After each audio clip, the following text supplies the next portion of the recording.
Coming up tonight on YCN News, Democratic lawmakers hold a forum on the New Hampshire state budget. An update on presidential hopefuls, plus the latest on Claremont's possible pumpkin festival. For more news, weather, and sports, it's time for YCN, your local view. Now, your daily digest of the Dartmouth Lake Sunapee region, southern Vermont, and Windsor County. News, sports, weather, and all that is happening in our area. The news on YCN, your local view. Good evening. It's Monday, April 13th. I'm Laura James. Welcome to YCN News. Well, October is 6 months away, yet planning for a pumpkin-themed party in Claremont is moving forward. YCN's Lisa Cannell has that story. Plans to host a pumpkin festival in Claremont next fall continue to gain momentum.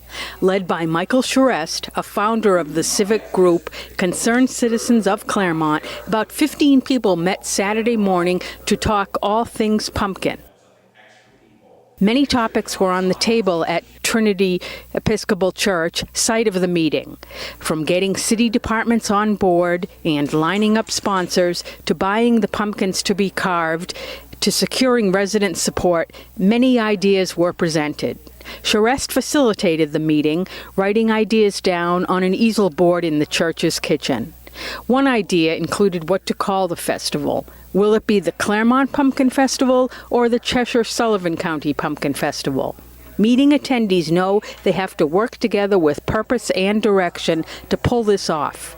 That's because Manchester and Nashua also are eyeing bringing the festival Keene lost for next October to their city. Keene City Councilors did not issue a permit to festival organizers for 2015 due to off-campus student riots at Keene State College that cost the city thousands of dollars in police overtime. For Charest, this gives Saturday's brainstorming session more validity. Claremont Citizens Group. What we covered was the information of whether or not to have a pumpkin festival here in Claremont, New Hampshire. What we decided was that there was a great opportunity with Keene taking their pumpkin festival off the table, as the Keene City Council voted it down last week. I saw it as an opportunity, so I contacted the leader of the group, Let It Shine, to talk with them about collaborating between Sullivan County, Claremont, and Keene, Cheshire County. What we asked them to do was to consider Claremont and moving the Pumpkin Festival to Claremont. Essentially, we would not have to reinvent the wheel, and we would be able to help them continue with their festival of 24 years that they have built to an iconic, well, you have to edit this out, an iconic event that is known worldwide since they've broken the Guinness Book of World Records with over 31,000 pumpkins lit. We would also like to bring it here because it would put Claremont in a very, very good position to expose Claremont to more parts of the state as well as individuals throughout the northeastern area. We also were concerned about whether or not Claremont had the logistical and has the logistical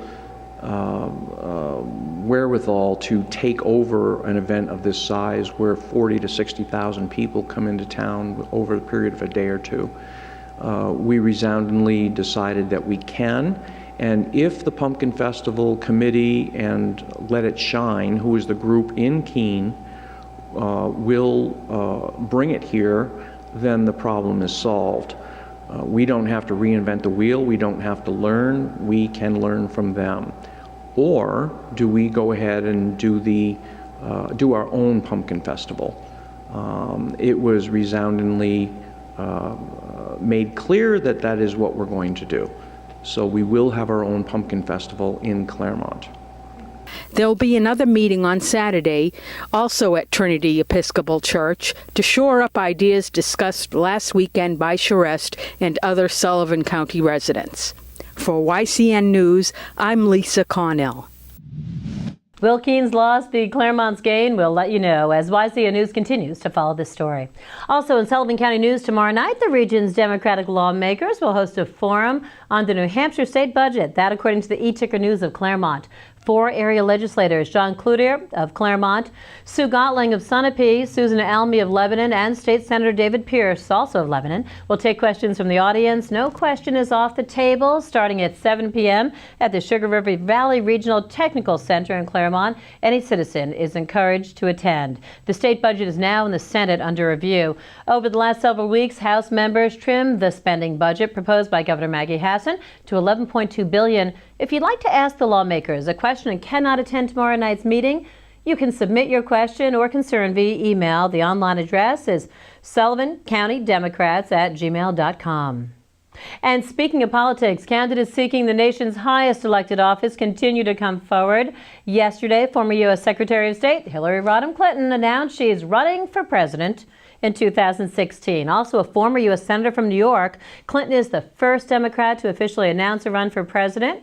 U.S. Senator from Florida, Marco Rubio, a Republican, will run for office too. Former Florida Governor, Jeb Bush, also a member of the GOP, has not declared his candidacy yet.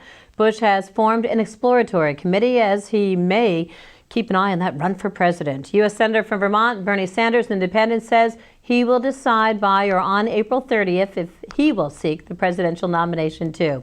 Meanwhile, the date for the First of the Nation presidential primary held in New Hampshire has not been set by Secretary of State Bill Gardner.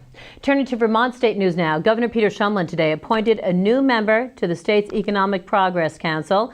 Sean Straffen from the Northeast Kingdom town of West Burke will work with 10 other council members to spur business development in the Green Mountain State. The council also oversees the Windham County Economic Development Program, working with Brattleboro and nearby southern Vermont municipalities in job creation. Governor Shumlin also reappointed 3 current members of the Economic Progress Council. An entrepreneur, Straffen is head of production, development, design, and marketing and technologies for Linden Furniture. The Vermont Economic Progress Council is an independent board appointed by the governor and the General Assembly to consider applications to the state's economic incentive programs. The council is attached to the Vermont Agency of Commerce and Community Development, whose mission is to help Vermonters improve their quality of life and build strong communities.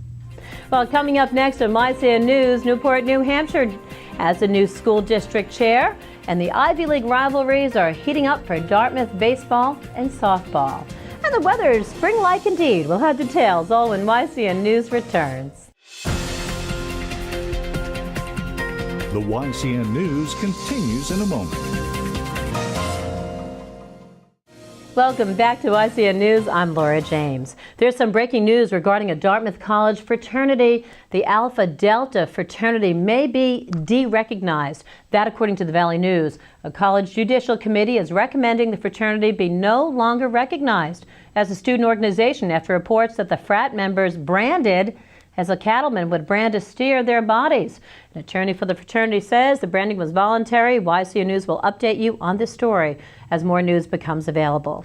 In local public school news, Shannon Howe of Newport, New Hampshire School Administrative Unit 43 is the chair.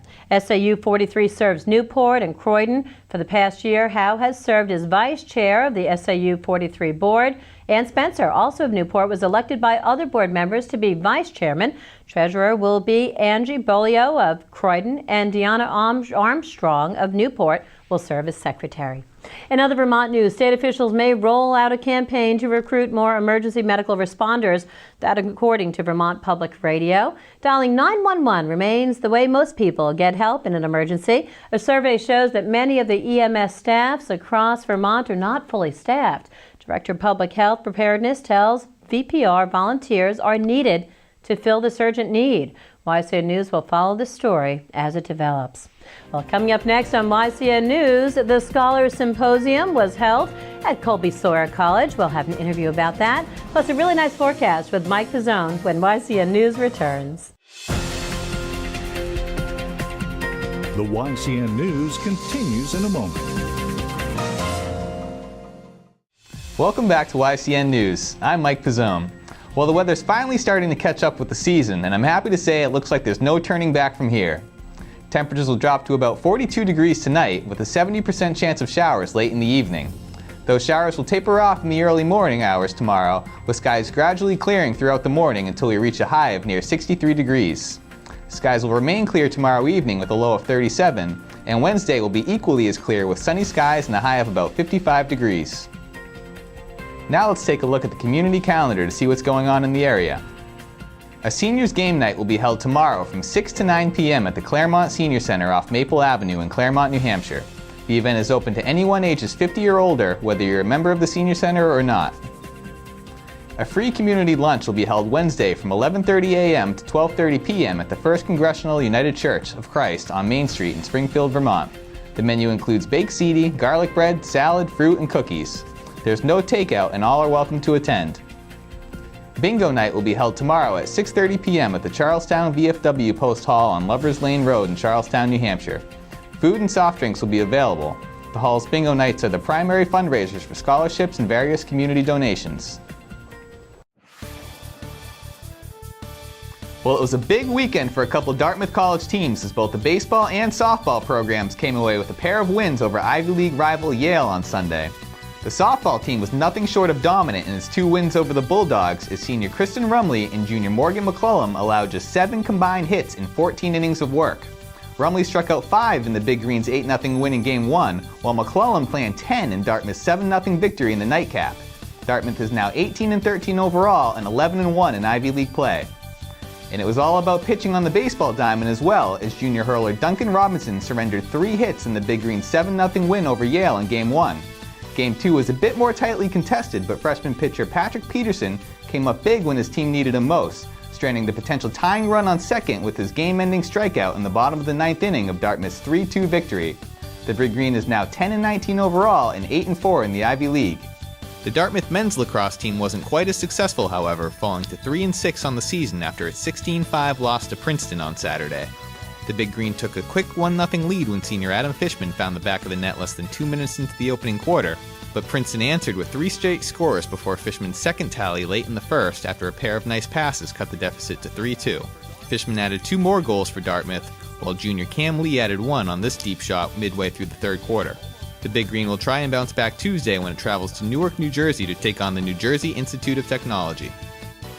Freshman Nicole Levine tallied 4 goals and an assist Saturday to help lift the Kobe Sawyer women's lacrosse team past Becker College for its 3rd straight win.